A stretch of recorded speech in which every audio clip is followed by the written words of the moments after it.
ఒకటి రెండు మూడు నాలుగుకు అర్థమేమిటో చెప్పనా? చెప్పుకో త్వరగా చెప్పుకో. ఒకటంటే ఒకటిగా అడుగేద్దాం,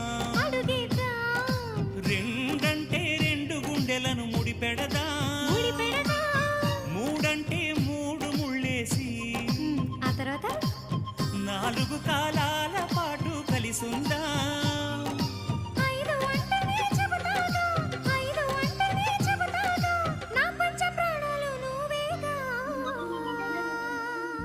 అమ్మావు ఇల్లు ఈగ చదివానాడు,